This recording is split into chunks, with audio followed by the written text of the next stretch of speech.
Boa noite a todos. Eu sou o Dr. Diogo Bastos, oncologista e médico do Centro de Oncologia do Hospital Sírio-Libanês, e daremos início à nossa última live do Centro de Oncologia do Sírio em relação a pacientes oncológicos e o seu cuidado durante a pandemia, especialmente no cenário de retomada após a redução do número de casos e no futuro breve, se Deus quiser, a uma melhora significativa em relação à pandemia do coronavírus. Eu agradeço a participação de todos nessa live aqui, acompanhando ao vivo a nossa discussão. E antes de começar, eu gostaria então de apresentar cada um dos membros do nosso Centro de Oncologia que vão discutir vários aspectos relacionados ao cuidado do paciente oncológico e hematológico nesse cenário atual. Então, primeiro o Dr. Carlos Vita Abreu. O Dr. Carlos é médico radioterapeuta, radio-oncologista do Centro de Oncologia do Hospital Sírio-Libanês em São Paulo. A doutora Caroline Shaul, oncologista, especialista em tumores cerebrais do Hospital Sírio-Libanês em São Paulo. O doutor Fernando Santini, oncologista especialista em tumores torácicos, especialmente câncer de pulmão, do nosso centro. Doutora Marina Saad, especialista em câncer de mama e também câncer de pele, do Centro de Oncologia.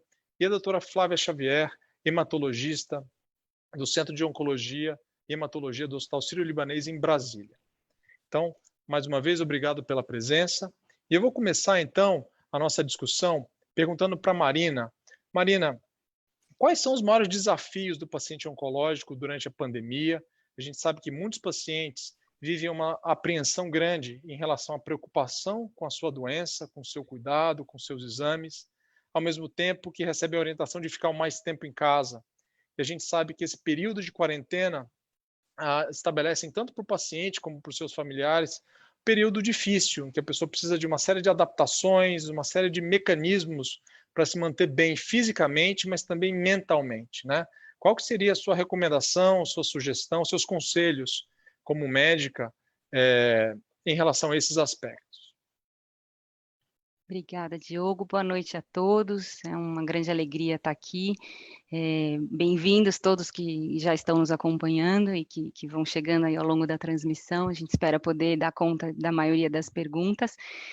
E esse ponto que o Diogo falou, acho que ainda mais essa sendo a nossa última live, acho que é um ponto muito importante para reforçar, é falar um pouco sobre a qualidade de vida dos nossos pacientes oncológicos nesse momento difícil aí que todos estamos atravessando.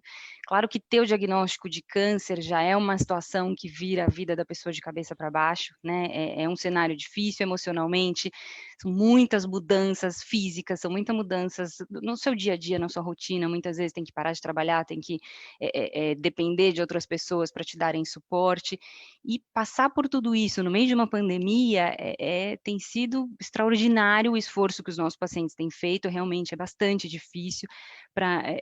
Claro que nós como oncologistas, radioterapeutas, hematologistas, a nossa recomendação é sempre faça atividade física, tente sair de casa, tente ter uma vida mais perto do normal, tente ter uma rede de suporte familiar que te dê apoio, e de repente a pessoa se vê sozinha em casa, com um trabalho triplicado, com home office, com crianças em casa o dia inteiro, e ainda por cima tendo que se cuidar. Então, isso tem sido uma loucura. Então, acho que o primeiro alerta é lembrar, assim, o quanto que os fatores de risco do seu estilo de vida também influenciam na sua doença. Então, por exemplo, se você já passou pelo câncer e está naquela fase de acompanhamento, a gente sabe que coisas como obesidade e sedentarismo aumentam o risco para uma série de tumores, como câncer de mama, por exemplo.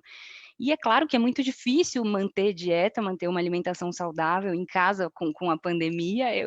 Eu também estou vivendo por tudo isso, acho que todos nós estamos passando por essas dificuldades. Então, o nosso alerta é para que vocês tentem, da maneira que vocês puderem, se manter um pouquinho ativo, tentar ter uma rotina. Nós temos feito muitas consultas por telemedicina e temos percebido que a rotina na vida dos nossos pacientes faz muita diferença. Então, tentar acordar um pouco cedo, tirar o pijama, fazer aquelas atividades que você precisa, tentar ter 10, 15 minutos no dia dentro de casa, mesmo que você faça um pouquinho de atividade física, tentar maneirar um pouco na alimentação. tentar ter um momento de descontração, de brincadeira com as crianças, um momento feliz. Acho que esse equilíbrio do estresse com o câncer, dos efeitos colaterais dos tratamentos no meio da pandemia, esse equilíbrio faz muita diferença para a qualidade de vida, né? E eu acho que esse arsenal gigante de telecomunicação que a gente descobriu com a pandemia faz com que a gente possa estar junto, embora separado, né? Então você muitas vezes tem acesso ao seu médico por vídeo, você tem acesso à sua família por vídeo, você tem como ter aquele suporte, como uma psicóloga, por exemplo, online, que possa te ajudar, e também coisas que ajudem a se manter bem da parte cognitiva. A gente sabe que alguns tratamentos atrapalham a capacidade de concentração, então, às vezes, em quimioterapia, você tenta ler e você não se concentra, você não consegue. Então, às vezes, você fazer um curso de inglês online já tem um poder de te ajudar bastante, porque é uma coisa que você vai ficar focada, vai te distrair, vai te ocupar. Então, esse tipo de atividade tem beneficiado muito os nossos pacientes, então a gente queria abrir a live falando um pouquinho aí da qualidade de vida, que a gente sabe que nossos pacientes estão carregando um peso aí bastante difícil nessa fase. Muito bem, Marina, excelentes palavras aí para a gente abrir essa live e a nossa discussão. Então, é claro que tem uma série de pontos que eu queria depois levantar e perguntar em relação a tipos específicos de tratamento, e eu vou abordar com todos vocês, mas eu queria também, obviamente, prestigiar as pessoas que estão assistindo, então, na medida que as perguntas forem chegando, eu vou tentar intercalar aí com pontos importantes. Então, a primeira pergunta é da Henriette Fortes, e é a seguinte: gostaria de saber se o paciente que finalizou o tratamento com radioterapia em outubro de 2019 e agora está tomando o remédio tamoxifeno, se enquadra em grupo de risco e quais os cuidados deve ter. Então, Henriette, eu imagino que você deva estar perguntando em relação a uma pessoa que teve um câncer de mama, fez o tratamento, radioterapia e depois o tamoxifeno. Então, deixa eu primeiro aproveitar o gancho da radioterapia e perguntar para o Dr. Carlos Vita, que é um radio-oncologista, especialista então em tratamento de radioterapia, né? Como que tem sido a logística, Vita, em relação aos tratamentos de radioterapia? A gente sabe que são tratamentos que podem às vezes ser dados em uma aplicação ou então em várias aplicações todos os dias. Qual é a segurança em relação a vir ao hospital todo dia, a duração do tratamento e quais são os fluxos que o hospital está fazendo para tornar esse tratamento o mais seguro possível para quem precisa? Diogo, na verdade, a radioterapia segue, né, os fluxos e caminhos do hospital que foram estabelecidos ao longo desse período, e hoje o hospital, a gente sabe que o hospital tem dois caminhos, né? Os pacientes que têm síndromes gripais e os outros pacientes, e esses pacientes vão ter, na verdade, fluxos separados e hospital até separado, né? Vou lembrar só um pouquinho, porque eu entender os fluxos, a situação da radioterapia, a gente tem que lembrar um pouquinho para trás, né? Quando as notícias da Itália, principalmente, começaram a chegar para nós, e a radioterapia tem certas particularidades, né? A primeira questão da radioterapia é que um grupo importante de pacientes que fazem radioterapia no nosso hospital são pacientes externos, né? Nós vivemos esse momento de quarentena, as dificuldades de um paciente externo vir morar numa cidade de São Paulo. Os tratamentos de radioterapia são muitas vezes tratamentos diários, exceto tratamentos de radiocirurgia. A maior parte dos tratamentos de radioterapia são diários, com contato com o staff médico geral, digo, né, desde enfermeiros a técnicos, de forma diária, né? Então, num primeiro momento, a gente viveu aquela fase, nós tínhamos uma preocupação com aquela fase de mitigação, né? E a ideia era postergar os tratamentos que fossem possíveis, tumores indolentes, né? A ideia inicial nossa era pacientes que tinham sintomas respiratórios, e continua sendo assim. Esses pacientes, antes de começar a radioterapia, que já estão no fluxo de iniciar o tratamento, esses pacientes eram testados, né? Se os pacientes eram negativos, eles iam continuar o tratamento de radioterapia. Se esses pacientes fossem positivos, a gente ia esperar esses pacientes resolverem os sintomas respiratórios 2 semanas depois, que eu acho que não implica em nenhum risco postergar o tratamento de um paciente que já havia sido decidido previamente. Tá? A outra questão era com relação aos pacientes que, porventura, viriam a se tornar pacientes com síndromes respiratórias ou com COVID positivo durante o tratamento da radioterapia. E isso, digo, seria porque, curiosamente, eu diria até de forma um pouco aleatória ou até sorte, a gente não viveu na radioterapia esse tipo de paciente até o momento. Tá? Eu acho que isso se deve a várias razões, como eu disse, é uma questão aleatória, mas talvez até uma tripla triagem que esses pacientes sofrem para chegar até a radioterapia. Triagem e seleção, né?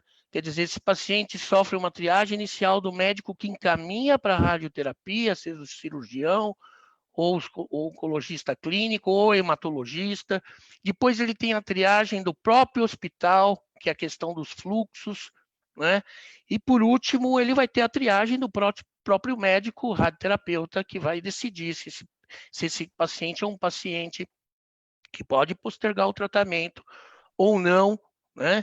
Naquele primeiro momento, onde a gente não tinha muita segurança de como as coisas iam caminhar, né? E outra questão que eu acho que é importante e que pode ter um impacto é que a convivência dos pacientes de radioterapia dentro do serviço de radioterapia tem diminuído nos últimos anos. Né? É uma tendência mundial pelos hipofracionamentos e a radioterapia do sírio-libanês, ela é uma radioterapia que os pacientes fazem 14 a 15 frações, né, em média, quer dizer, tem essa característica do paciente também não ter um período tão longo. No passado, os pacientes ficavam 6, 7 semanas, às vezes, de tratamentos diários de radioterapia. A outra preocupação, e o mundo da radioterapia é um mundo menor, né? A outra grande preocupação era com respeito à capacidade de tratamento, especialmente relacionada a recursos humanos, né? Que vai desde o médico, enfermeiro, físico, técnico. E a gente, na verdade, também tem evoluído muito bem nesse sentido. Eu diria que menos de 1/6 de todo o grupo de médicos e profissionais que trabalham com a radioterapia tiveram, na verdade, COVID. Isso não foi, na verdade, ficou bem abaixo do que a gente esperava num primeiro momento. Hoje, por exemplo, eu andei em vários setores, a gente está em capacidade plena, não tem ninguém afastado, né? E então essa grande preocupação que a gente tinha num primeiro momento com relação a gente perder a capacidade de atendimento não aconteceu. Então eu vejo hoje em dia a radioterapia dentro de uma área muito segura com relação ao COVID e em plena capacidade e com uma preocupação grande que os pacientes retomem tratamentos.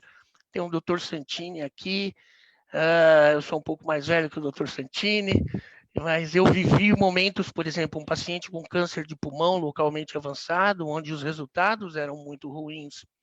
E é pela primeira vez, quando eu digo primeira vez, na verdade, 2 anos para cá, a gente tem um tratamento realmente bom para esses pacientes, que é quimio e rádio concomitante, seguido de imunoterapia.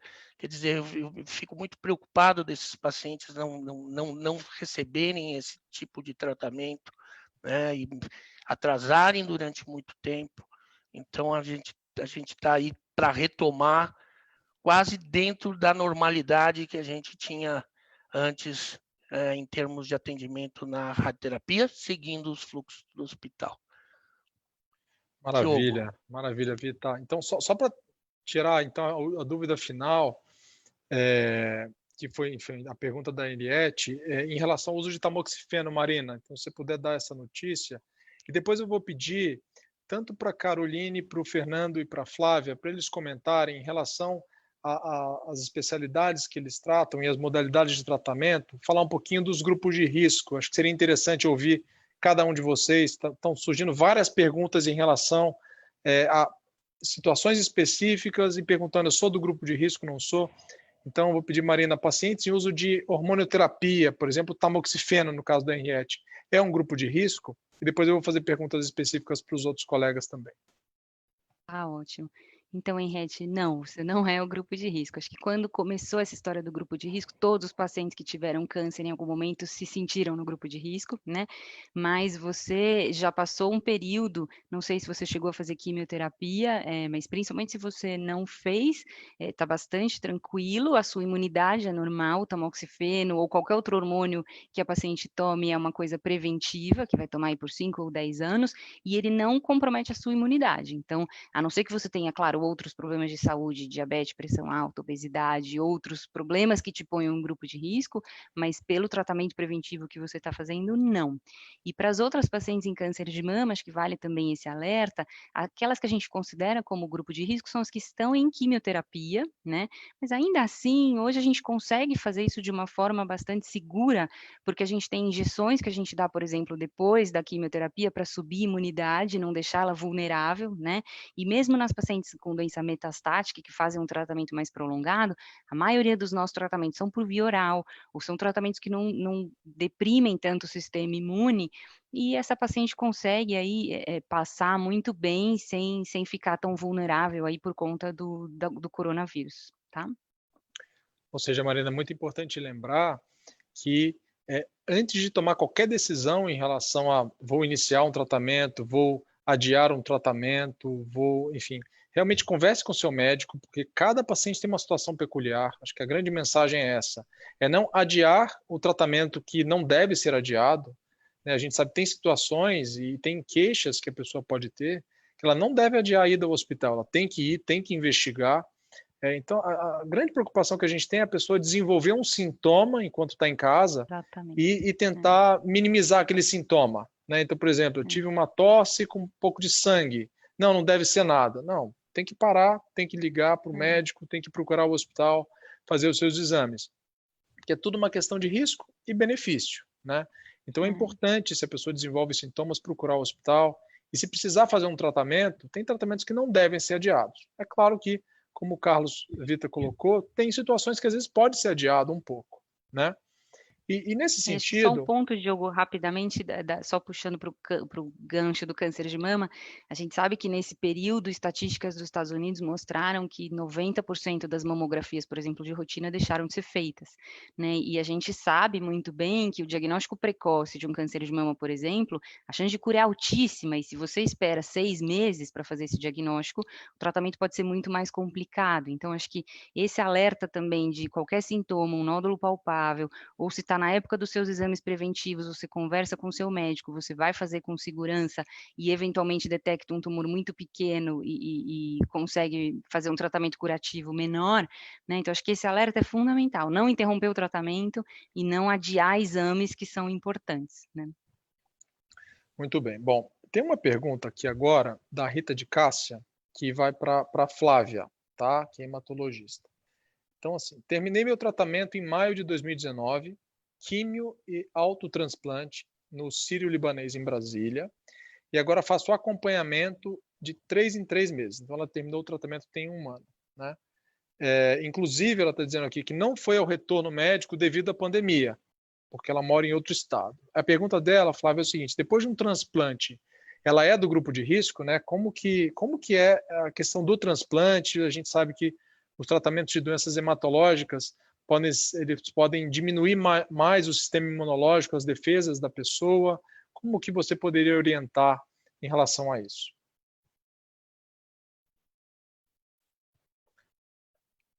Flávio, acho que o seu áudio está desligado. Oi, boa noite a todos. Então, em geral, a gente precisa saber para que ela foi transplantada, qual que é a doença de base, mas, em geral, o transplante de medula óssea, quando o autólogo, quando você está chegando em 1 ano, você já está com as suas vacinas feitas, você já está realmente ficando mais protegido, você já subiu os seus linfócitos, então é um momento em que o paciente realmente começa a sair do fator de risco. Eu não sei se ela está em manutenção para a doença de base dela ou não, porque se ela estiver usando ainda uma quimioterapia de manutenção, aí ela poderia ainda ficar com uma linfopenia e ainda está num grupo um pouquinho de mais risco, tá? Mas, em geral, com 12 meses, vacinas feitas, ela está retomando a vida mais normal. Muito bem, muito bem. Bom, tem uma outra pergunta que surgiu agora, e eu vou fazer até uma pausa nessa discussão dos tratamentos em si, porque é uma pergunta que também está recorrente em relação aos testes, tá? Então, eu vou fazer a pergunta, então tá aqui, olha só, do Dr. Silva, tá? Boa noite, muito obrigada pelas explicações. Gostaria de uma informação. Dia 20 de maio, imagino, aqui está 20 de junho, mas imagino que seja 20 de maio, tive o teste positivo PCR. E ontem, dia 3/6, recebi outro teste PCR positivo. Como saber se estou imune? Quanto tempo e qual exame para saber se não tenho mais o vírus? Estou preocupado porque tenho idosos morando comigo, né? Então, eu acho que seria muito interessante a gente aproveitar esse momento para tentar explicar um pouco melhor quais são os tipos de teste, quando a gente fala o PCR, qual que é o do sangue, é o do cotonete, né? Enfim, acho que valia a pena a gente fazer uma explicação em relação a isso. Então, eu ia pedir para a doutora Caroline Chaú se ela pudesse explicar melhor em relação aos testes. Bom, boa noite. Obrigada a todos que estão assistindo a nossa live. Na verdade, é o seguinte, Diogo, quando o paciente tem suspeita de coronavírus, né, de suspeita da infecção, o primeiro teste que a gente pede é o teste PCR, que é o SUAB, que é o cotonete, em que você tem que ser colhido de uma maneira adequada, porque até a coleta implica também no resultado. Isso, quando o paciente vai para um lugar em que as pessoas foram bem treinadas para colher, aumenta a chance, diminui, na verdade, a chance de falso negativo, falso positivo, né, que são testes que te dizem que você não tem o vírus e que, na verdade, você tem. Então, isso é o falso negativo que a gente tanto fala. Na hora dos sintomas, esse é o primeiro teste que é pedido. Então, você vai colher pelo cotonete, que é o SUAB, né, suas secreções, e ver se nessas secreções existem fragmentos do vírus, né, se você está realmente com o vírus contaminado.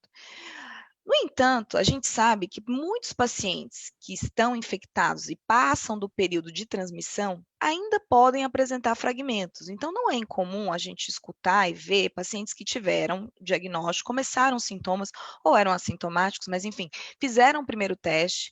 Depois de 14 dias, que a gente fala que é o período de quarentena, que é o período de transmissibilidade, né, de transmissão, ele repete um novo teste e às vezes é positivo. Então, você pode ainda ter partículas, né, colhidas, isso e esse teste ser positivo, às vezes até 60 dias depois, isso não quer dizer que você está transmitindo a doença. O que a gente pede na rotina, por exemplo, antes de começar um tratamento quimioterápico, se existir algum risco, né? Isso principalmente a Flávia pode explicar depois melhor, mas, por exemplo, para terapias, para tumores hematológicos, em que você usa terapias em altas doses, você precisa ter certeza se você não tem esse vírus, porque isso pode aumentar a sua chance de ter um COVID-19 de formas mais complicadas. Então, você pede o PCR porque você quer ver se você está com o vírus, né, presente em você.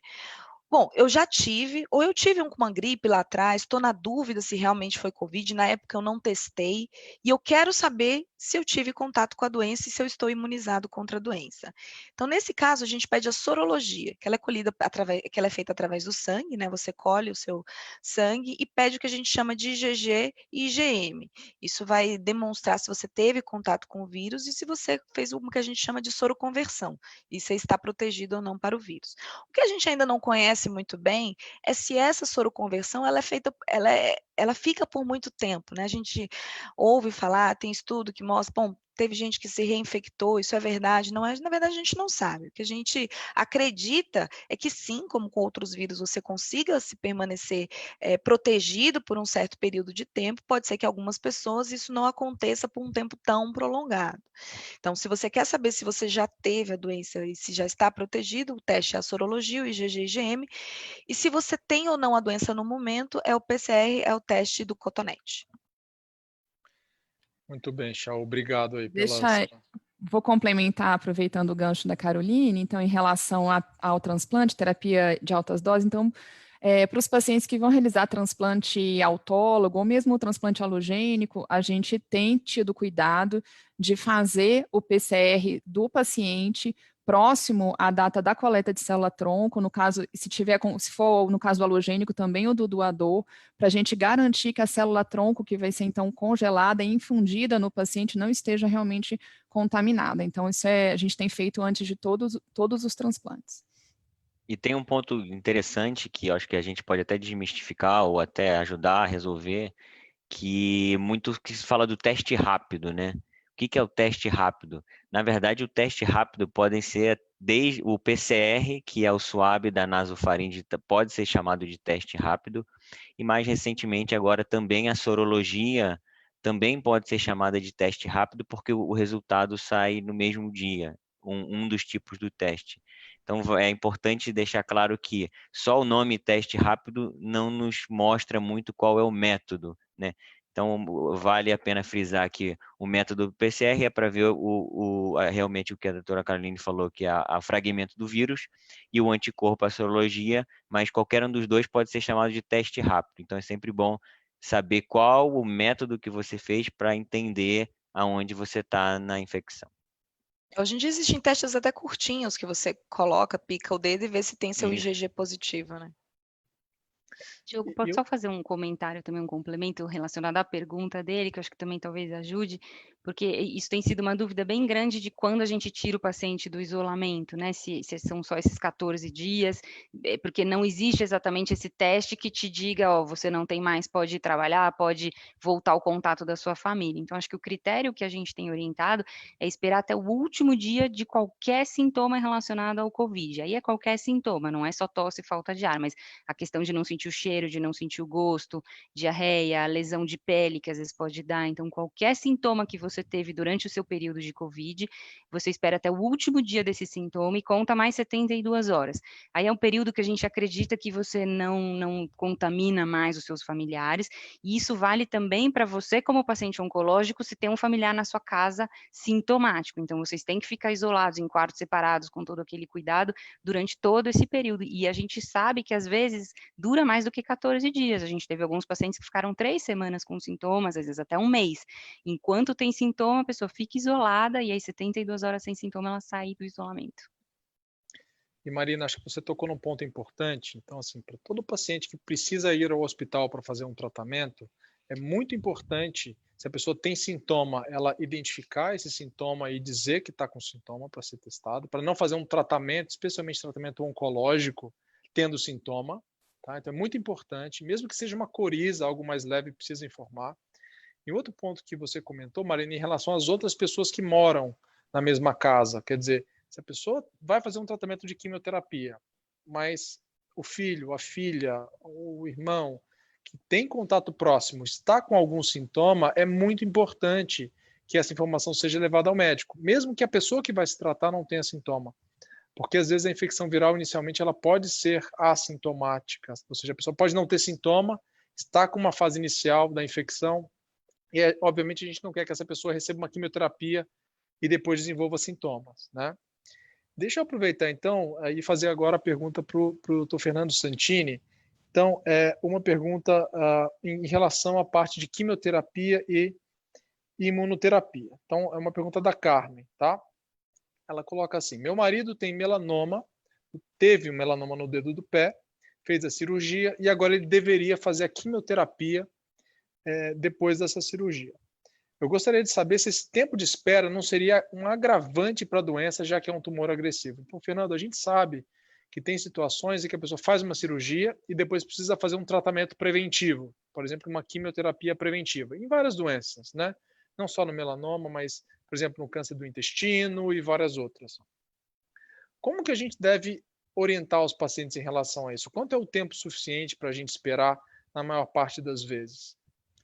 Bom, boa noite, obrigado pela pergunta. Eu acho que o ponto inicial importante é sempre individualizar, sempre particularizar. A gente tenta, claro que é muito mais fácil arrumar uma recomendação geral, mas o mais importante é sempre individualizar. Agora, falando como um todo de quimioterapia, imunoterapia, as novas terapias-alvos, os tratamentos hormonais, o mais importante é não atrasar muito o seu tratamento ou não atrasar em nada o seu tratamento, porque é tudo uma questão de risco e benefício. No início da pandemia, saiu na internet, nos jornais, muito dos riscos de continuar o tratamento e aumentar muito o risco de contrair infecção ou até desenvolver uma forma grave da infecção. Só que a ciência é um conhecimento em construção, e a gente tem visto já tem alguns trabalhos publicados mais recentemente, que o fato de você ter feito a quimioterapia, o fato de você ter recebido a imunoterapia ou qualquer outro tratamento oncológico ativo ou até a radioterapia, não aumenta tanto o seu risco de desenvolver uma forma grave ou até falecer do COVID. Então, o recado que tem que ficar é que, se você precisa fazer um tratamento intensivo, que seja com quimioterapia ou imunoterapia, esse deve ser individualizado, claro, mas na maior parte das vezes ele deve seguir o seu curso natural, independente da infecção pelo COVID. O mais importante é seguir todos os cuidados como um todo, como higiene pessoal, isolamento social. O hospital e o centro de oncologia estão totalmente preparados para receber esses pacientes com todos os fluxos, controles de acesso, higienizações frequentes. Então, isso tudo já está preparado para diminuir ao máximo o risco do paciente, porque a gente sabe que o risco de atrasar um tratamento intensivo é muito grande. E como o Dr. Carlos tinha falado anteriormente, essa enxurrada de novos tratamentos que a gente tem mudou muito a história natural da oncologia como um todo. Então, atrasar um tratamento pode significar uma perda de um benefício no futuro. Então, acho que esse é o ponto principal, individualizar e tirar um pouco do estigma de que é o tratamento que vai aumentar o risco. Infelizmente, não. O risco de desenvolver uma doença mais grave, internar pelo COVID, está principalmente relacionado a todos os outros problemas de saúde, como pressão alta, diabetes. O tabagismo, aparentemente, é um grande fator de risco para desenvolver a forma mais grave. E é lógico que, como todos esses fatores também estão relacionados ao desenvolvimento do câncer, fica difícil a gente saber o que é responsável ou não por essa gravidade. Mas, recentemente, a gente já tem visto dados de segurança em que você continuar o tratamento é o mais importante. E acho que esse é o recado que tem que ficar. Continuar o tratamento, individualizar e o cuidado pessoal, que é o mais importante. Isolamento social, cuidado de higiene, lavagem de mãos e procurar o hospital quando precisa. Puxando um pouquinho para a minha área de especialidade, quando a Marina falou de prevenção, screening, na verdade, diagnóstico precoce, isso é um ponto fundamental, porque, por exemplo, o câncer de pulmão, é claro que é um espectro de agressividade, mas é uma doença ainda muito agressiva. Então, é muito rápido, você pode passar de uma doença muito pequena, de um estadio inicial, para uma doença avançada, em que já é incurável, em poucos meses, de 3 a 4 meses. Então, isso é muito importante para você não deixar de procurar um médico e não deixar de fazer, muitas vezes, até um tratamento curativo com receio de se infectar pelo COVID. Eu vou só aproveitar o gancho também e comentar. Eu trato basicamente tumores do sistema nervoso central, então são pacientes que realmente não podem esperar o tratamento. E o que eu oriento os pacientes, e eu acho que é super importante, e o Círio conseguiu fazer isso muito bem, é organizar para que essas visitas hospitalares sejam a menor possível, né? Então, converse com o seu oncologista sobre o risco do seu tratamento, se realmente você tem uma chance de fazer uma linfopenia, que é diminuir muito os glóbulos brancos. Agende as suas idas ao hospital, evite sala de espera, sabe? Converse com seu oncologista se você pode espaçar um pouco mais os exames de imagem. A maioria dos serviços, incluindo o nosso, já oferece coleta de sangue domiciliar, porque a gente sabe que antes de cada ciclo de quimioterapia é necessário colher exame de sangue. Então, o Círio já oferece isso e vários outros serviços também. De levar a quimioterapia para sua casa, se for possível, ainda mais quimioterapia via oral. Então, são alguns cuidados que você tem que ter em frente à pandemia, mas que são super importantes para garantir a segurança e que você complete seu tratamento de uma maneira adequada. Carol, deixa eu aproveitar o seu gancho. Então, tem um comentário aqui da Margarete, que inclusive é paciente aqui do Sírio de São Paulo, que ela está comentando assim: sei que alguns médicos fazem videoconsulta. Acho ideal para quem está com receio de ir ao hospital conversar antes com o seu médico, obviamente em relação a essa questão de parar ou não parar o tratamento. Então, Marina, você quer comentar um pouco assim, qual que tem sido a sua experiência, e também eu deixo aberto para os outros colegas, experiência em relação à videoconsulta, quando que é apropriado, quando que não é. É uma boa ferramenta para a gente saber, olha, precisa vir, não precisa vir, precisa fazer um exame. Como que tem sido? Porque realmente a videoconsulta era muito pouco utilizada anteriormente e agora ela vem sendo utilizada cada vez mais. Então, se puder comentar, acho que seria muito útil. Eu acho que a videoconsulta foi aí um ganho, na verdade, que a gente teve no meio da pandemia, porque é uma ferramenta que com certeza veio para ficar, tem nos ajudado demais. E eu acho que ela é particularmente útil naquele paciente que a gente já acompanha, né? Então, um paciente que fez um tratamento oncológico, está na fase de segmento, né? E muitas vezes alguns sintomas que podem surgir, que são alertas para um eventual retorno da doença, são sintomas que o paciente às vezes não percebe e que às vezes numa conversa de vídeo, a gente conversando e perguntando exatamente, você tem dor de cabeça, você tem dor nas costas, você tem alguma coisa, a gente acha ali algum sintoma suspeito que vale sim a pena de trazer o paciente para o hospital. Então, acho que isso, num momento em que os pacientes estão com muito medo, claro, de sair de casa, e não só pela sua própria saúde, mas às vezes porque mora com um familiar muito idoso, muito frágil, cuida de outros familiares debilitados, e aí a consulta de vídeo serve muito bem como uma forma de triagem, de rastreamento, de orientação, até para a gente poder orientar quais exames têm que ser feitos agora e quais a gente pode adiar. Então, por exemplo, uma colonoscopia de rotina, de screening, a gente pode deixar um pouco mais para frente, mas talvez a tomografia de tórax de acompanhamento, se você está com algum sintoma, a gente vai fazer agora, os exames de sangue com coleta domiciliar, alguns exames de imagem até a gente tem conseguido fazer como domiciliar. Então, acho que a consulta de vídeo tem nos ajudado demais, até para ver outros sintomas na linha do que eu falei no começo, assim, de ansiedade, de insônia, de sintomas que nós também podemos ajudar, né? E aí a gente envia as receitas, a gente tem agora a arma da receita digital, então acho que isso tudo tem facilitado muito. Claro que o exame físico é fundamental numa consulta, então em algum momento a gente vai pedir para que o paciente venha para a gente examinar, mas acho que é uma ótima forma de rastrear.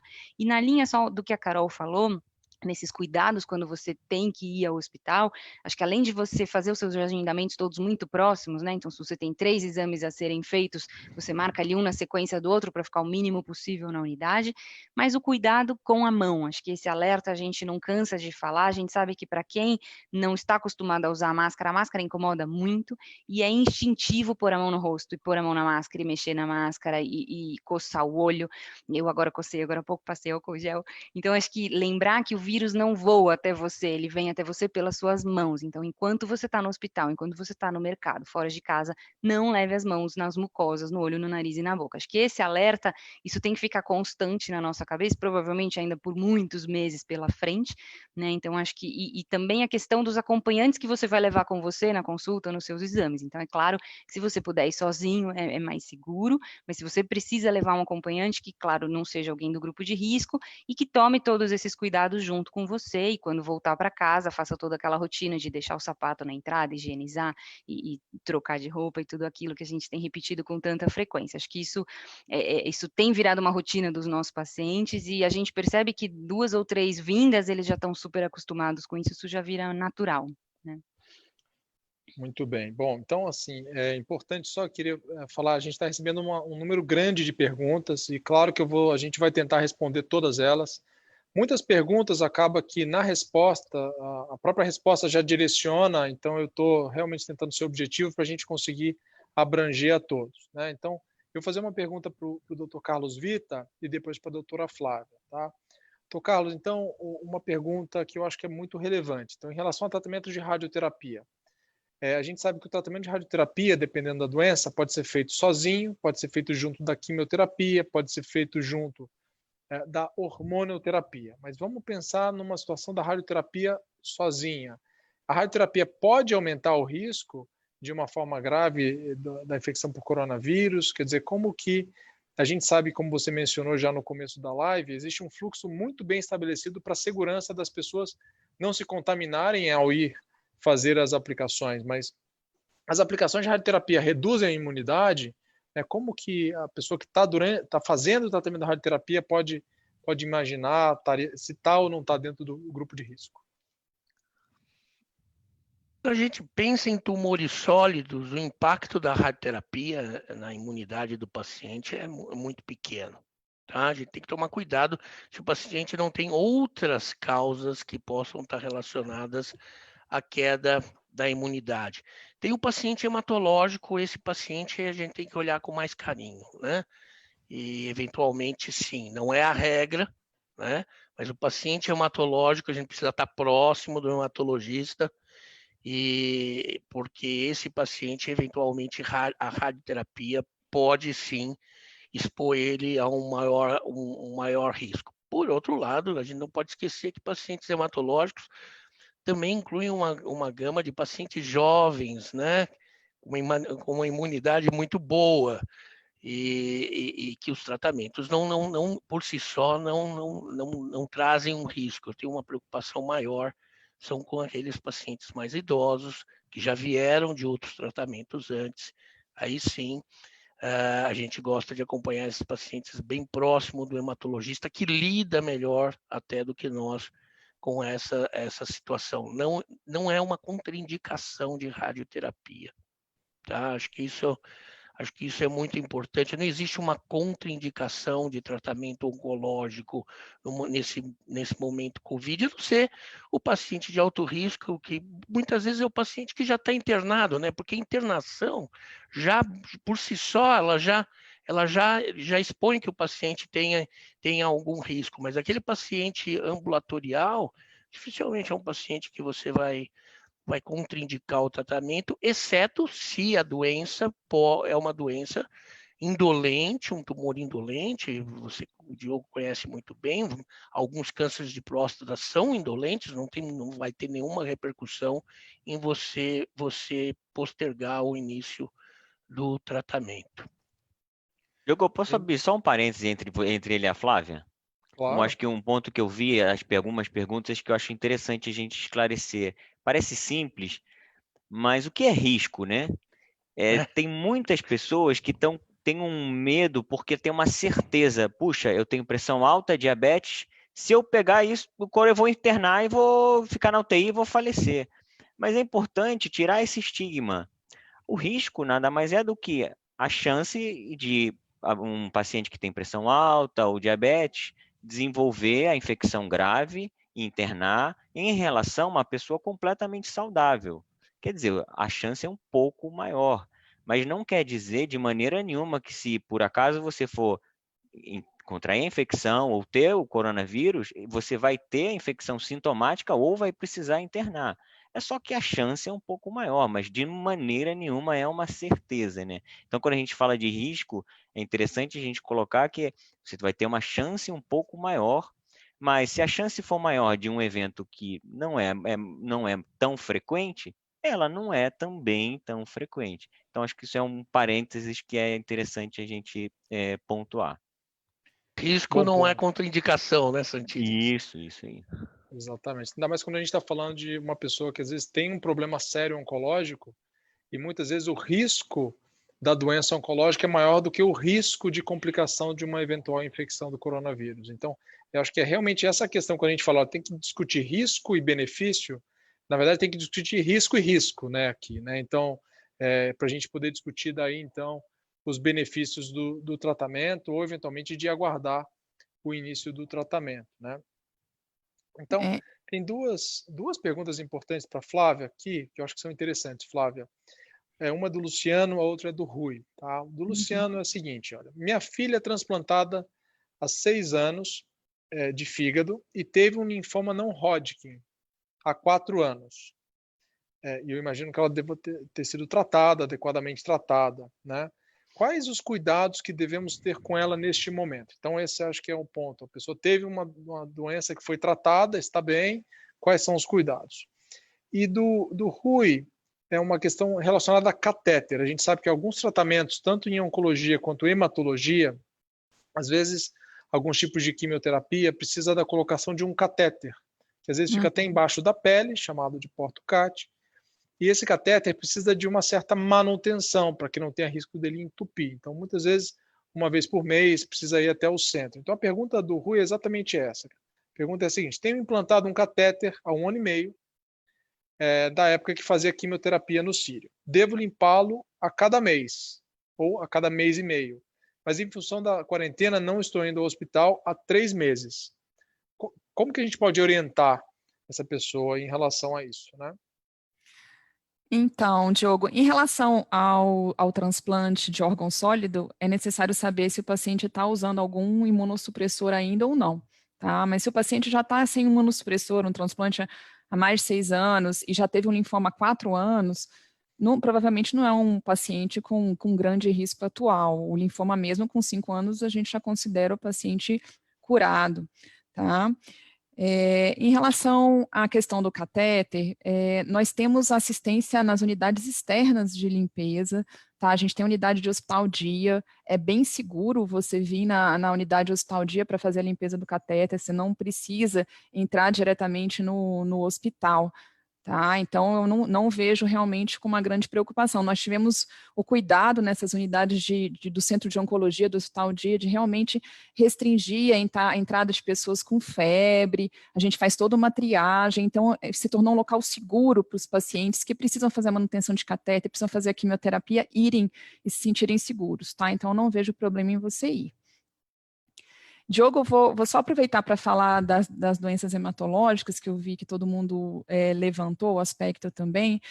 Lembrar que como as doenças hematológicas são doenças realmente do sistema imunológico, são pacientes que realmente ficam sobre um maior risco, mas que, por outro lado, nós temos linfomas extremamente agressivos, nós temos pacientes com leucemias agudas, e essas doenças não vão esperar a Covid, essas precisam ser tratadas.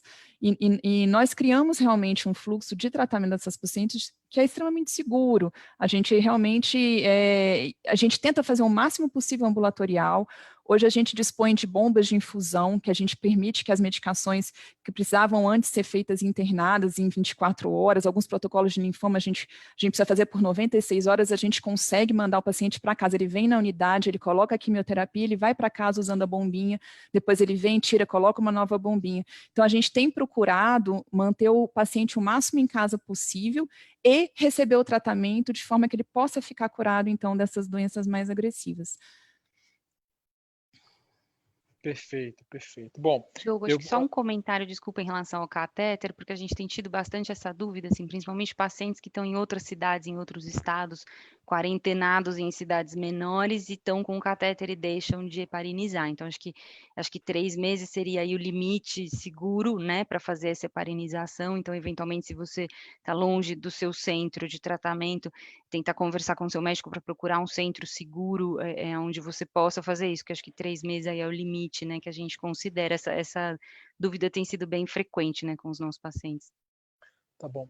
Flávio, enquanto você estava falando, surgiu a pergunta do Domingos, acho que valia a pena o gancho para você responder. Sou transplantado de medula óssea e faço uso de ciclosporina. É verdadeiro dizer que quem está usando imunossupressor está mais protegido contra a Covid? Você pode falar um pouco dessa relação de imunossupressão? Na verdade, é o contrário, né? O paciente que está em uso de imunossupressor, ele diminui a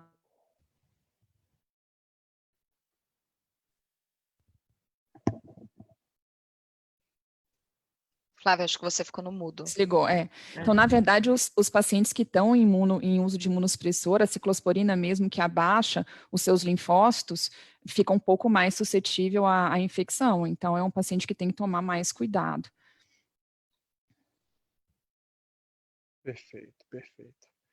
Bom, eu vou agora fazer uma pausa nas perguntas, porque eu acho que tem um ponto muito interessante que merecia a discussão. Perguntar para o Fernando. Fernando, a gente sabe que está todo mundo esperando pela vacina, né, do coronavírus. Acho que é a grande esperança de todos que essa vacina seja eficaz, possa induzir a formação de anticorpos, que significam a defesa específica contra esse vírus.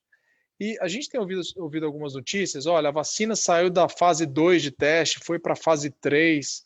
Você podia explicar um pouco como que esse método de teste até uma vacina, por exemplo, um medicamento ser aprovado e liberado para as pessoas usar?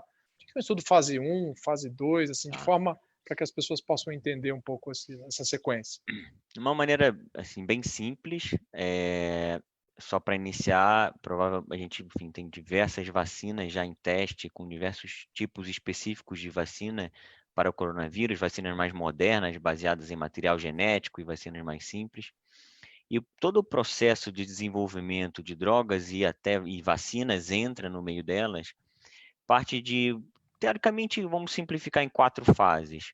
Uma que seria a fase pré-clínica, não em humanos, em animais, em cultura celular, para testar se tem realmente alguma racional de utilizar essa droga ou vacina. E se isso se comprovar, entra numa fase 1, que é a primeira fase de utilização da vacina em humanos, cujo objetivo é testar basicamente a segurança da vacina, se ela não vai fazer mal para ninguém. E numa fase 2, ela é utilizada num número um pouco maior de pacientes, que vai testar se ela tem algum sinal de eficácia. Não é ainda para testar se ela funciona, mas na fase 2 já é uma fase um pouco mais promissora, que vai testar se ela tem alguma eficácia, algum sinal, ou se ela desenvolveu alguns anticorpos nos pacientes, se protegeu da infecção.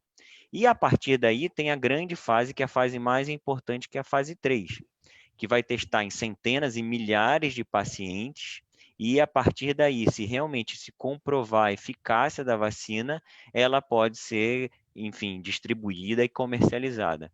Então, de uma fase 1, que é para testar a segurança, uma fase 2 é para ver se tem um sinal de atividade, e uma fase 3, que é realmente feita em milhares a centenas de pacientes, que comprova, que documenta a eficácia da vacina, e a partir daí vai ser comercializada e distribuída. E nessa fase 3 pode usar um grupo controle que receberia um placebo ou não, e a partir daí, se tudo permitir, que a gente tenha a vacina o mais precocemente aí possível.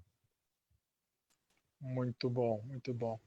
Bom, então vou fazer agora uma pergunta para a doutora Caroline, tá?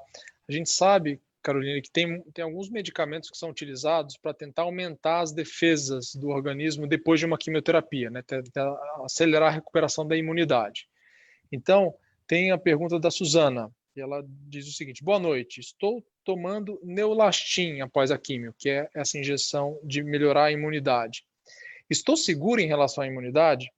E aí tem uma outra pergunta que é bastante interessante, da Ana Luísa, que é a seguinte: existe algo que o paciente em tratamento oncológico possa fazer para melhorar a imunidade? Quer dizer, além de algum medicamento, algo a mais que possa ser feito em relação à atividade física, exercício, coisas que possam ser feitas?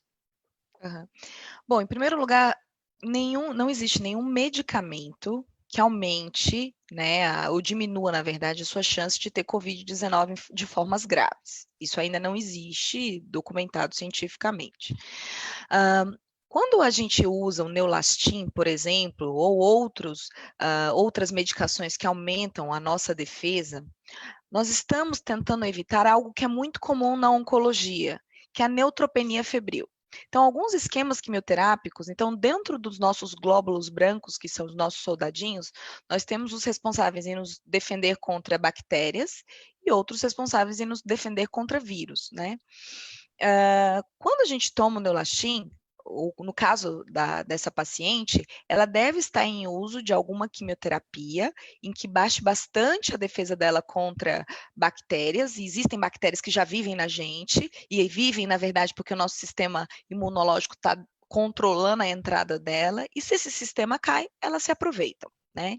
Infelizmente, isso não vai protegê-la de infecções graves por Covid, né? O que eu queria chamar a atenção, quando a gente fala de pegar ou não a infecção, acho que a discussão toda da live em si é formas graves de Covid, né? Que a gente não tem certeza, na verdade, se o paciente oncológico tem essa facilidade, como o Dr. Santini colocou. Então, o Neulastin, ele não protege você de pegar Covid. Você pode entrar em contato com o Covid, você pode ter a infecção com o Covid, e ele também não vai te proteger de uma forma grave de Covid. Agora, o que é interessante? Muitos dos pacientes, a gente tem dados, inclusive, da própria USP, né, de acompanhamento dos nossos pacientes com Covid-19, é que muitas das infecções por COVID de formas graves, tem formas de infecções bacterianas junto, né? Então, se o paciente está em quimioterapia, ele tem sinal ou sintoma de COVID ou de síndrome gripal, ele precisa avisar o oncologista, ele precisa colher um exame de sangue, porque se ele estiver com neutropenia, tem que entrar precocemente com antibiótico, para evitar formas mais complicadas de pneumonia junto com COVID-19. Então, ele pode te proteger nesse ponto, mas não protege do COVID em si, né? Posso fazer só um Perdão. adendo? Uma Claro. outra recomendação que tem sido feita nos guidelines internacionais da gente usar os fatores de crescimento que estimulam a recuperação hematológica mais rápido é justamente você diminuir o risco do paciente nesse período. Se ele recupera mais rápido, ele diminui aquela janela para pegar uma infecção e ter que ir ao hospital por conta dessa infecção. Então, também seria importante usar para você diminuir essa janela. A Carol puxou um gancho interessante que também acho que é bom frisar, tem dois pontos, são duas coisas diferentes, né? Uma é você se infectar pelo coronavírus, que pode ser desde uma infecção muito leve ou assintomática, e o risco de se infectar pelo coronavírus, a gente não sabe quase nada em relação a qual pessoa que tem um risco maior ou não. Toda a discussão é sobre o risco de desenvolver uma forma grave e internar na UTI. Por isso que a maior parte das pessoas acha que é o risco de você pegar o coronavírus, mas na verdade não, é o risco de você desenvolver uma forma grave, né? E todas essas premissas em relação a você estar em tratamento, você receber imunoterapia, você receber terapia-alvo, a gente não tem certeza que isso aumente o risco de você desenvolver uma forma grave. Muito pelo contrário, o que a gente tem visto é que provavelmente não. O que mais aumenta seu risco são os seus problemas outros de saúde, obesidade, tabagismo. Então, isso foi muito importante a Carol puxar esse gancho. Inclusive, existem alguns estudos bem preliminares, é óbvio que isso aqui não é para virar uma lei, mas para os pacientes entenderem, como a gente sabe muito pouco, é que algumas quimioterapias, na verdade, podem até diminuir a chance de você ter COVID grave, porque eles diminuem a sua resposta imunológica, né? Assim, essa overdose de inflamação que você tem quando você desenvolve uma forma grave. Muito bem. Diogo, Bom, então posso só agora, fazer uma observação rapidinho também sobre vacina, só pegando esse gancho, claro. só Depois eu tenho uma lembrando para pergunta para você, todos, Marina. tá bom, para todos os pacientes oncológicos que a gente está entrando na temporada de inverno, de frio, então se vocês ainda não tomaram a vacina da gripe, tomem. Todos os pacientes devem tomar, e é uma recomendação que a gente já fazia todos os anos, mas acho que agora ela faz muito mais sentido, porque os sintomas de uma influenza, por exemplo, são muito parecidos com os sintomas de COVID.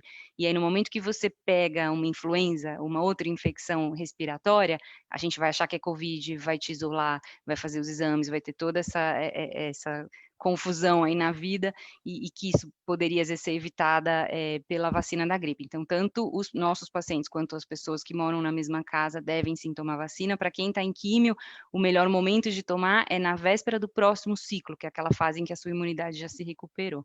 Então, só um parênteses aí para a vacina. Tá bom. Bom, então eu vou só fazer um comentário importante de uma pergunta da Henriette, depois eu vou fazer uma pergunta que foi feita aqui para a Marina. Então, a Henriette pergunta o seguinte: às vezes sinto a respiração curta. E ela pergunta o que poderia ser, mas acrescento que fiz a cirurgia e uso sutiã cirúrgico, ou seja, mais ajustado. Poderia ter influência? Acho que a grande questão, Henriette, é o seguinte: se você sente a respiração curta, ou se você tem algum sintoma, acho que a grande mensagem é melhor você realmente procurar um atendimento médico para saber o que é essa respiração curta, porque eventualmente isso pode ser um problema simples, que realmente não demanda nenhum tratamento, às vezes pode ser o sutiã que está te incomodando, etc. Mas não, pode ser algo mais sério. Então, acho que antes de simplesmente minimizar o sintoma e falar, não, eu vou ficar aqui protegida, eu acho que é importante, assim, surgir algum sintoma que está incomodando, seja respiração curta, seja uma dificuldade para urinar, seja uma dor diferente que não passa em algum lugar do corpo, é importante procurar atendimento médico. Muitas vezes o que está gerando esse sintoma pode ser mais grave e mais sério do que o próprio risco da infecção. Marina, então, tem uma pergunta aqui que é a seguinte, olha, é uma pergunta do Luiz, tá? Em relação a uma pessoa com câncer de mama. Então, há quase 2 anos em uso de Faslodex, câncer de mama com metástase, mas ela já faz tratamento desde 2008, tem 74 anos, está estável. É possível fazer RPG e sair de casa para caminhada? Quer dizer, existe segurança em relação a isso? Eu acho que valeria a pena também, talvez, um comentário em relação à importância de atividade física, não só para o corpo, mas como para a cabeça também nesse período. Marina. Isso, acho que essa pergunta é fundamental. A gente sabe que para câncer de mama, por exemplo, especificamente, atividade física tem um papel protetor absurdo. Então, fazer atividade física depois de ter tido um câncer de mama pode ser tão benéfico quanto quimioterapia, por exemplo. Então, é uma parte importante do tratamento, ainda mais na mulher idosa, que já tem artrose, que já tem osteoporose, que já tem outras complicações, e no momento em que ela fica em casa para atividade física e ganha peso, tudo isso vai piorar. Ela vai ter mais dor, ela tem um risco maior de cair, de ter uma fratura. Então, para as mulheres idosas também isso faz muita diferença. Mas claro que a gente quer fazer isso com toda a segurança possível. Então, uma caminhada, por exemplo, em volta de casa, no bairro, no quintal, ou perto de casa, se é uma rua tranquila, com pouco movimento, é bastante seguro, ela pode ir, não tem problema nenhum. Agora, ir a um RPG, por exemplo, em um lugar que ela vá numa academia ou com outros profissionais, aí a gente tem um pouco mais de receio, por conta do fato de que a pessoa profissional que está aplicando, as pessoas com quem ela vai ter contato naquele ambiente, possam transmitir, possam estar portadores do coronavírus de uma forma assintomática, e isso pode trazer para ela algum tipo de risco. Uma coisa que é interessante comentar é que, assim, quanto mais estressante o ambiente, quanto mais risco tem no ambiente, menor é o risco de contaminação, na verdade. Aqui no Sírio, por exemplo, a gente fez um levantamento que o índice de contaminação dentro das UTIs, do pronto-socorro, nos lugares onde tem mais casos de Covid, é baixíssimo, porque ali é onde as pessoas tomam muito cuidado, todo mundo se paramenta, todo mundo cuida tudo. Mas quando a gente vai ver, lugares em que a gente abaixa a guarda, são lugares que você acaba correndo mais risco. Então, você vai, você encontra uma vizinha, você conversa. Então, o nosso medo de frequentar esses lugares é esse, né? É um momento que você fica mais próximo, não consegue cumprir aquele distanciamento recomendado, né?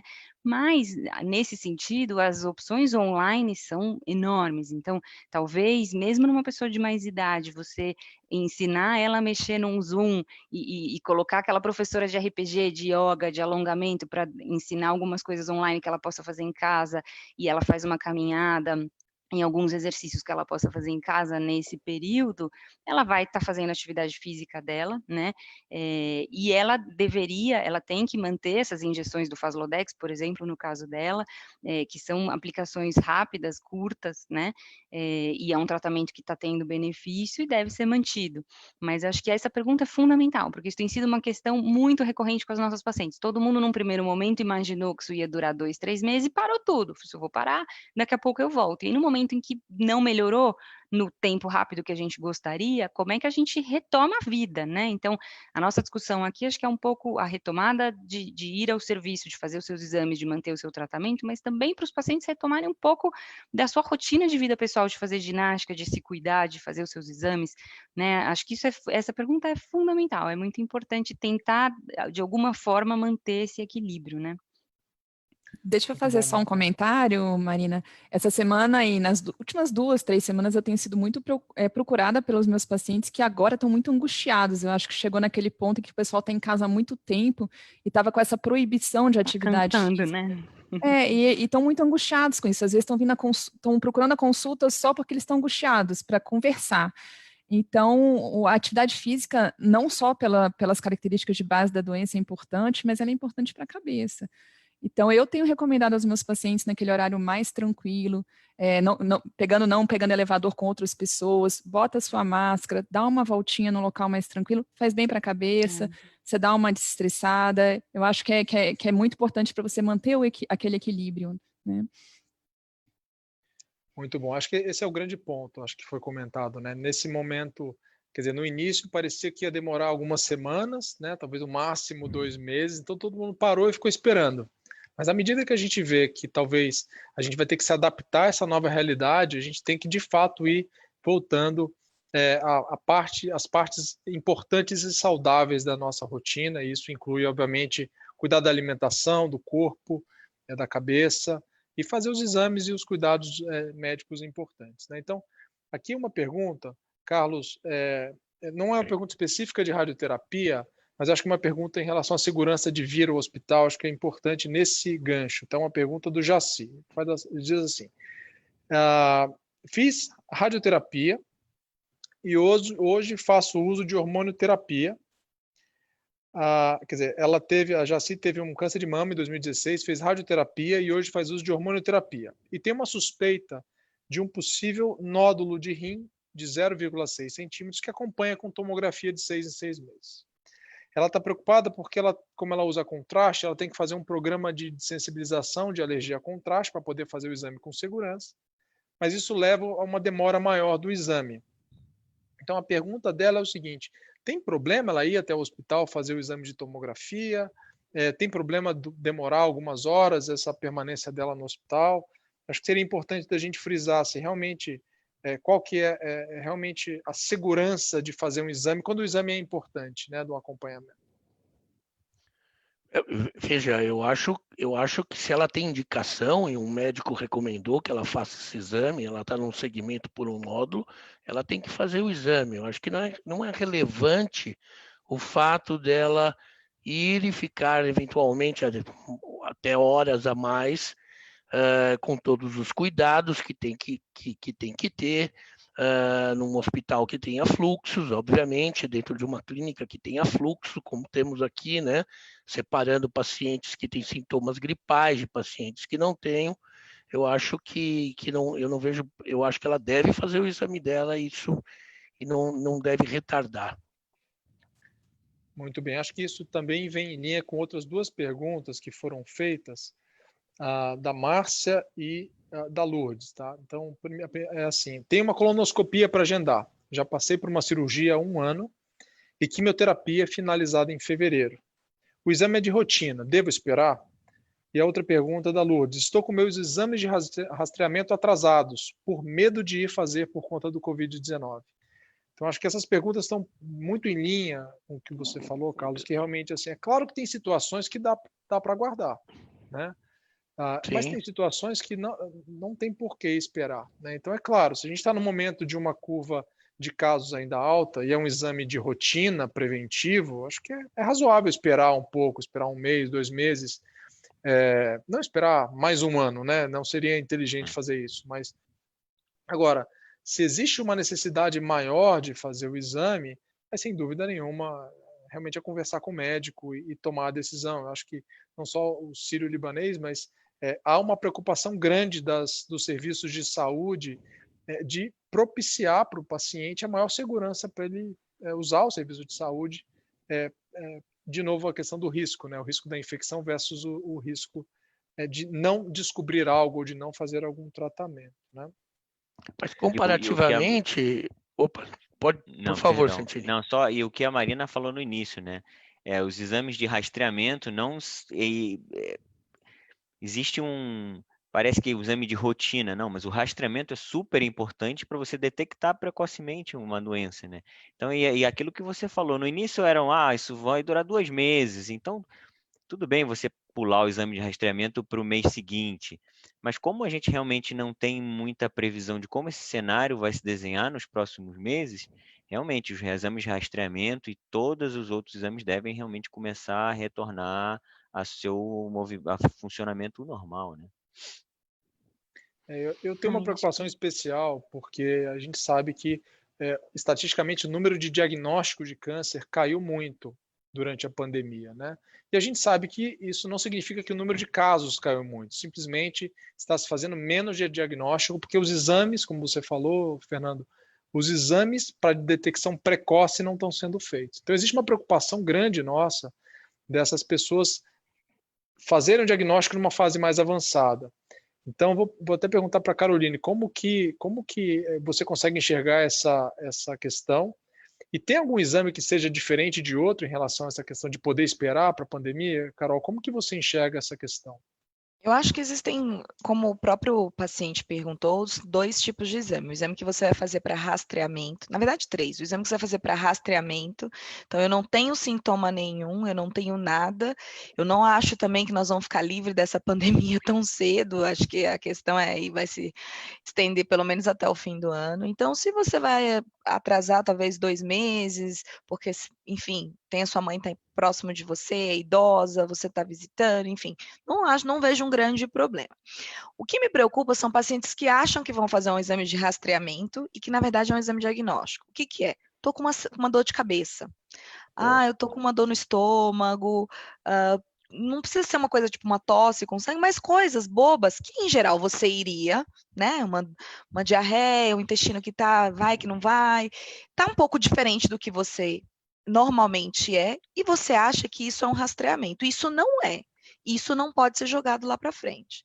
E existem os pacientes que estão em tratamento, ou acabaram o tratamento, como esse próprio paciente colocou, e que querem saber se podem postergar. Isso diariamente eu discuto com os meus pacientes. Então, tem pacientes que a gente faz de segmento ressonância a cada 3 meses, determinados pacientes, e quem sabe é um oncologista, porque ele entende a gravidade de cada doente, porque cada doente é diferente, e com alguns eu falo, tudo bem, a gente pode botar mais um mês para frente, eu estou um pouco inseguro, outros não, olha, você tem que fazer mês que vem, isso é inegociável. Então, óbvio que eu fico muito tranquila pela instituição que eu conheço, que tem segue todos os critérios de biossegurança, e os pacientes voltam felizes falando que, nossa, realmente, eu vi todos os cuidados que tiveram, a gente está preocupado com isso.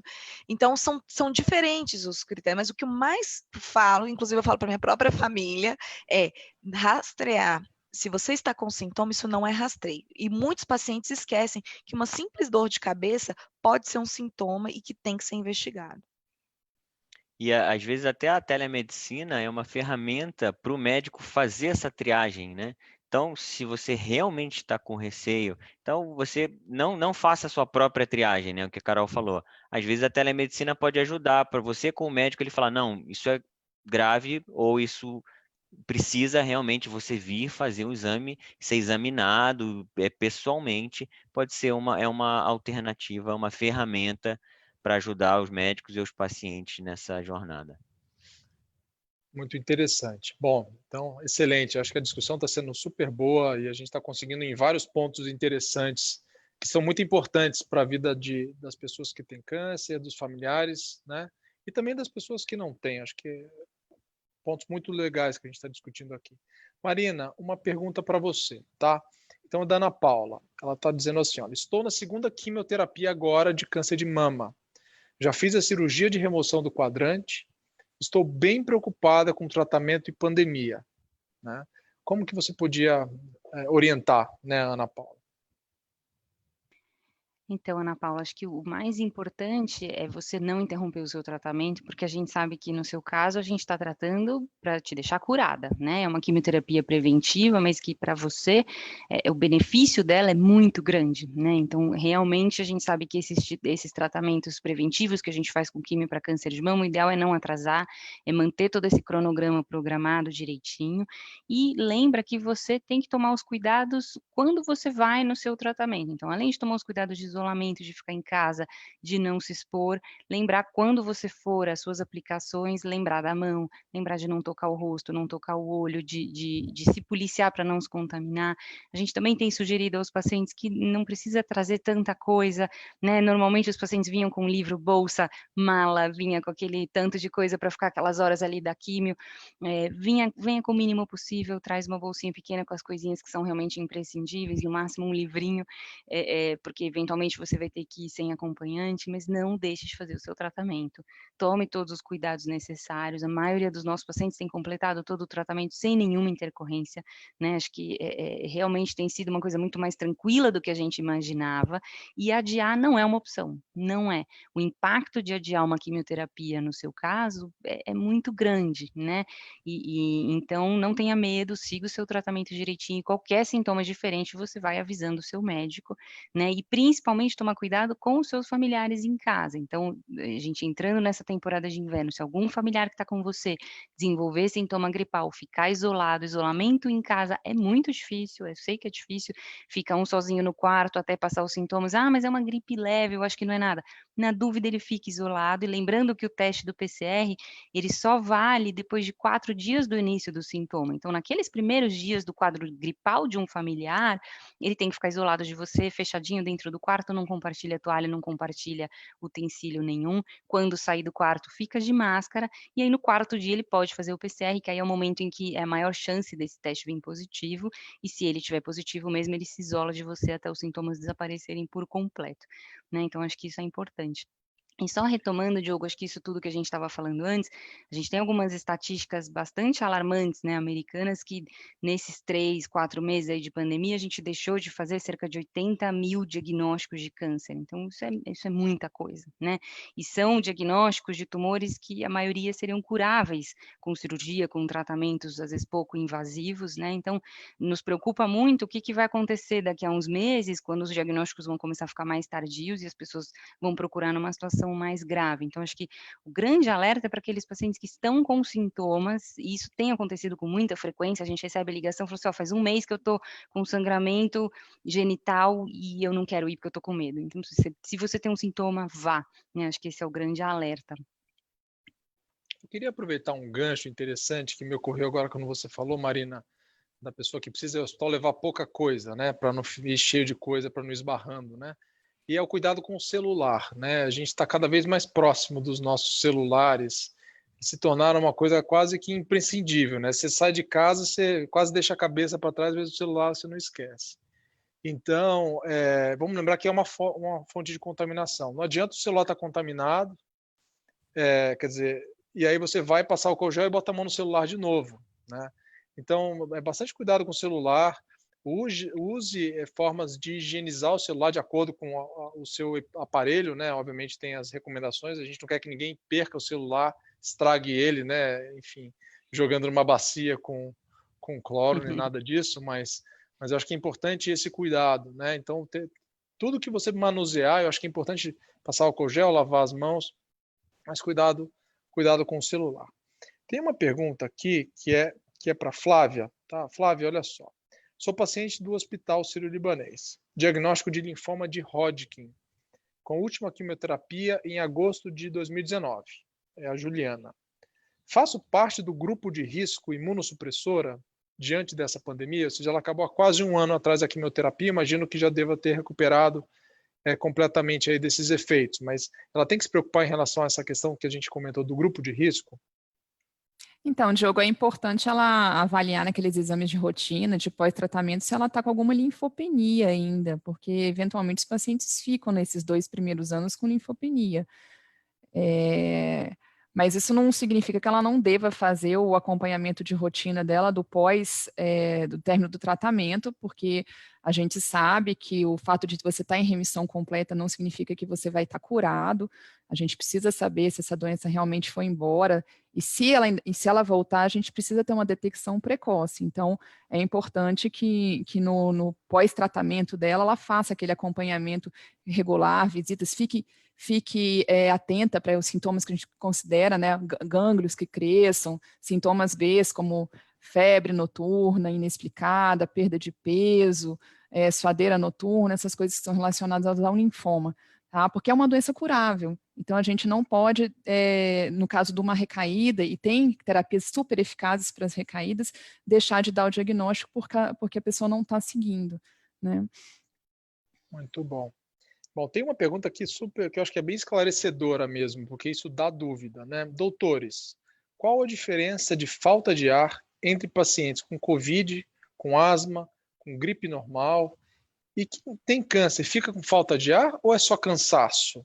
Né? Fernando, como você é um especialista em câncer de pulmão, acho que seria interessante você poder comentar assim, o que é cansaço, o que é fadiga, o que é falta de ar, tem como diferenciar uma da outra?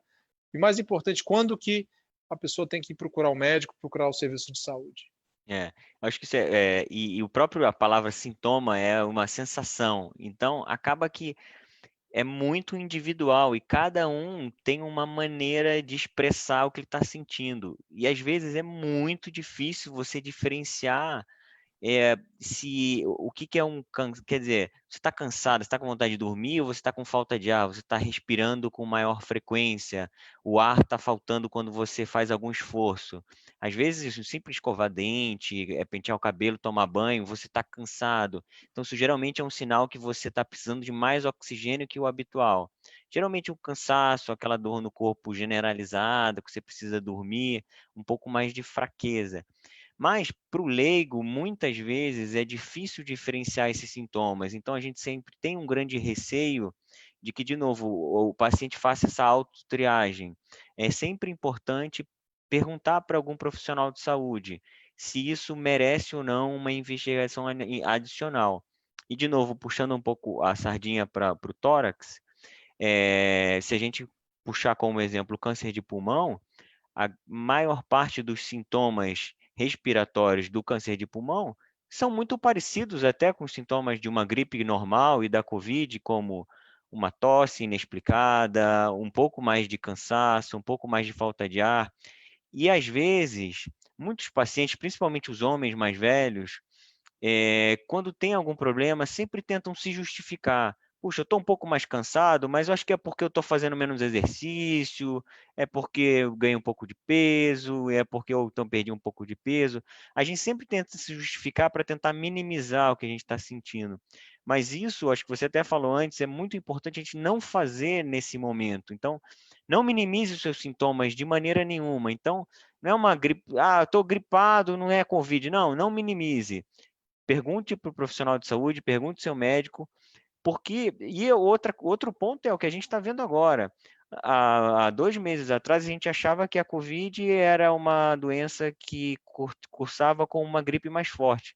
Só que agora a gente vê que ela pode se manifestar com uma infinidade de sintomas, desde sintomas como perda de olfato, problemas na pele, problemas neurológicos, problemas cardíacos. Então, todo sintoma é importante, isso não deve ser minimizado e é muito difícil diferenciar o que é falta de ar, o que é um cansaço. Então, às vezes você pode achar que está cansado, mas você está precisando de mais oxigênio para respirar. Isso pode ser um sinal de até uma infecção mais grave do Covid, que você precisa ficar internado, colher exame de sangue.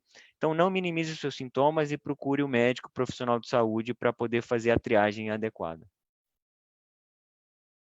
Diogo, Perfeito, posso só Fernando. fazer um comentário da falta de ar também, porque os pacientes têm ligado muito com essa queixa e eu acho que até é super compreensível, porque no momento que você desenvolve um sintoma gripal e aí você fica sabendo, fala assim, olha, se tiver falta de ar é perigoso, você vai ter falta de ar imediatamente, porque você, ai meu Deus, será que essa falta de ar é a falta de ar do Covid? Então a dúvida que a gente tem escutado sempre assim, será que é essa falta de ar que eu tenho? É ela?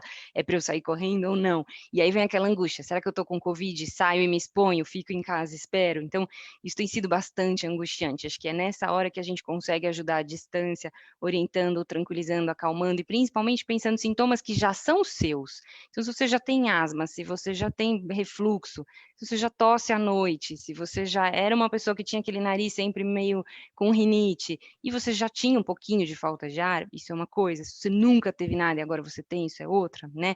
E eu acho que no cenário de Covid, então você está em isolamento domiciliar com suspeita de Covid, é muito importante prestar atenção no dia em que esses sintomas começaram, né? E em que momento você está. Então, você está, por exemplo, no 7º ao 10º dia, esse é um momento de alerta, é um momento em que a gente pode ter aí sintomas que piorem, e aí sim, uma falta de ar, uma febre, pode ser um alerta maior. Agora, você começou a ter sintoma ontem e você está bem, você consegue fazer suas coisas, um pouquinho de falta de ar, converse com o seu médico, mas nunca ache nada. Acho que esse alerta do Santini também é muito importante, não tenta se justificar, conversa com alguém e tire as suas dúvidas, né? Acho que, de repente, todo mundo quer ajudar todo mundo, então sempre tem alguém da família que já passou por isso e que vai te dar um conselho, mas assim, na dúvida, ainda mais se você tem um médico que te conhece, sabe quais são os seus sintomas que você já tem, converse com ele, né? E acho que teve só uma pergunta aqui que eu li rapidamente da questão do cheiro e do gosto. essa questão de não conseguir sentir o cheiro das coisas e não sentir o gosto é um sintoma que é bastante característico do Covid. Claro que ele pode eventualmente aparecer em outras situações, mas neste momento de pandemia é um sintoma assim que acho que dispara o alerta. Mas o Covid tem uma gama de sintomas como diarreia, dor abdominal, além da febre, da falta de ar e da questão do cheiro, né? Essas questões de pele, como o Santini falou, então acho que é importante ter sempre essa orientação médica para saber o momento de ou não fazer o teste eventualmente. Né?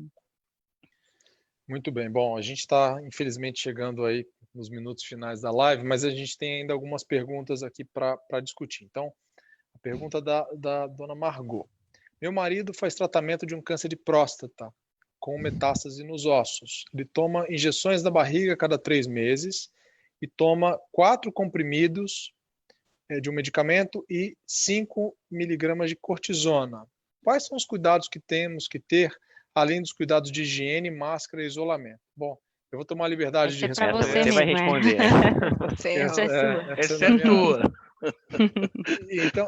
Então, realmente, o tratamento do câncer de próstata, especialmente quando há metástase, o tratamento principal é o bloqueio hormonal, né, que é o que está sendo feito no caso do seu esposo, dona Margot. A gente sabe que, em termos de tratamento do câncer, existem vários tipos de tratamento diferentes. O tratamento com quimioterapia é diferente do tratamento com imunoterapia, que é diferente do tratamento com bloqueio hormonal. Tá? O tratamento com bloqueio hormonal não é considerado um tratamento imunossupressor, ou seja, ele não é considerado aquele tratamento que baixa as defesas do corpo. Então, a gente não imagina que esse tratamento aumente as chances do seu esposo desenvolver forma grave do Covid-19, do coronavírus, caso ele tenha a infecção. É claro que se puder evitar ter a infecção, é melhor. Tá? Inclusive, tem algumas pesquisas bem preliminares que sugerem que talvez até alguns bloqueadores hormonais possam ter um efeito até protetor contra formas mais graves. Acho que a mensagem é assim, nem todo tratamento oncológico aumenta o risco de formas graves da infecção pelo coronavírus. De novo, é muito importante conversar com o médico que cuida, né, do paciente, da pessoa, para que se estabeleça, enfim, prós e contras de iniciar tratamento, de manter tratamento e etc. Né? Tem uma pergunta do Denis. O melhor condicionamento cardiorrespiratório através de exercícios aeróbicos no paciente oncológico ou não seria uma forma de prevenção do Covid mais grave? Carol, você quer responder essa? Acho que seria uma pergunta interessante. Na verdade, a resposta dessa pergunta, ela engloba avaliações, óbvio que sempre retrospectiva, né, de atletas e pessoas que tiveram atividade física regular, que tiveram Covid, né? A gente tem uma gama de pacientes que tiveram Covid e foram assintomáticos. Então, a gente tende a olhar os que tiveram algum sintoma e observar os que tiveram formas mais graves, quais desses grupos faziam atividade física regular. Então, sim, parece que a atividade física ela é protetora, talvez porque você melhore a sua atividade metabólica, a sua oxigenação molecular e você tenha menor resposta inflamatória. Né? O paciente é um paciente que fica menos inflamado. E lembrar também que quem faz atividade física regular são pacientes que, em geral, não são obesos, né? Que quando você faz atividade física regular, o seu nível glicêmico, que é ou a sua diabetes, ela é muito mais bem regulada e provavelmente se você tem algum fator para pressão alta, enfim, qualquer outra síndrome metabólica, ela é melhor regulada com a atividade física. Então, sim, a resposta é a atividade física é um fator de proteção para formas de Covid-19 mais graves, por todos esses benefícios que a atividade física traz. Isso não quer dizer que um atleta ou outra pessoa não possa ter uma forma mais grave. A gente está avaliando riscos, né? Uma avaliação epidemiológica. E acho que até para melhorar a imunidade, né? Que bastante gente perguntou disso, formas de melhorar a imunidade, essa é uma delas. Sim. Muito bem, pessoal. Bom, a gente tem mais 2 minutos para a nossa live, então eu queria, antes de encerrar, agradecer a todos pela participação, agradecer quem está ouvindo, né? Muito obrigado pelas perguntas e por participarem.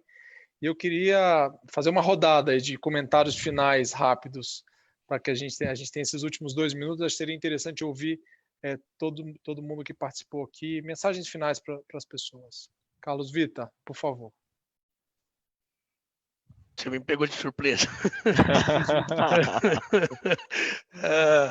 Eu acho que essa mensagem é a mensagem mais importante, que câncer é uma doença séria, que, como já disse a Caroline, a Covid vai continuar, não é uma coisa, quer dizer, a gente está passando de um pico, mas ela não vai sumir de repente da nossa vida, que a gente tem que voltar a se preocupar, a investigar, a fazer rastreamento, a investigar sintomas. O hospital, os hospitais estão cada vez mais seguros, né? Acho que a gente precisa ter coerência. Muitas vezes a gente está frequentando a farmácia, a gente está frequentando o supermercado, e aí a gente fala, eu vou no hospital porque eu vou pegar Covid. Então, assim, é uma falta de coerência, porque o hospital, eu acho que hoje eu fui na farmácia, entrei numa farmácia hoje, e entrei aqui no Sírio-Libanês. Eu sou médico do corpo clínico, me pediram para trocar a máscara, mediram a minha temperatura, perguntaram se eu tinha algum sintoma respiratório, nada disso foi feito na farmácia. Então, o hospital vai se tornando bastante seguro, né? E o Covid é um problema de saúde, mas o câncer também é, assim como outros problemas cardíacos e tudo mais. Acho que é isso que eu queria dizer. Marina. Acho que perfeito, acho que é isso que o Carlos falou, é essencial. Todo mundo fala, poxa, mas você é médica, você não está com medo? Eu acho que eu me sinto mais segura aqui do que eu me sinto, às vezes, no mercado, então acho que isso realmente é um alerta importante para não ter medo de se cuidar e de continuar fazendo os seus exames, os seus controles, os seus tratamentos. E acho que também aproveitar, e essa pandemia nos trouxe, com certeza, uma oportunidade de reflexão de quem a gente quer ser enquanto humanidade, né? Acho que não tem como não pensar nisso, né? Acho que o mundo inteiro parado em casa, pensando um pouco, e eu acho que a nossa missão é pensar como a gente vai sair disso, pessoas melhores, mais unidas, mais fortes, com mais empatia, mais solidariedade. Então, acho que no meio disso tudo, o paciente oncológico tem aí a oportunidade de fazer essa reflexão também, de se cuidar mais, de não descuidar dos seus controles, dos seus exames, de orientar os seus familiares. Então, acho que usar tudo isso aí para o bem, para que a gente possa sair disso tudo mais forte, né, e mais unido. Flávia. Bom, eu queria dizer para os pacientes, em geral, que vocês estão angustiados, todo mundo está, mas as coisas vão melhorar e a gente está aprendendo a lidar com a situação cada vez melhor. A gente consegue realmente trazer um ambiente de segurança, tá? Não deixem de se tratar. Muitas das suas doenças são controláveis e muitas são curáveis. Busquem nesses meios de comunicação que foram mais desenvolvidos, né? A gente vê não só a telemedicina, mas os próprios chats entre familiares, amigos, uma forma de se manter tranquilo, conversando com as pessoas, se relacionando, tá? E muito álcool gel, muita máscara, não deixem de fazer as suas atividades físicas, tá? Desçam do prédio, vão no quintal de vocês, deem uma voltinha, olhem para o céu, vejam o ar livre, não se sintam enclausurados, porque a mente é muito importante de estar equilibrada nesse momento. Tá? E para o que vocês precisarem, nós estaremos aqui. Carol? Bom, eu queria só deixar um recado para todos os pacientes que já estão em tratamento oncológico. Não esqueçam de usar a sua melhor ferramenta, que é o seu oncologista.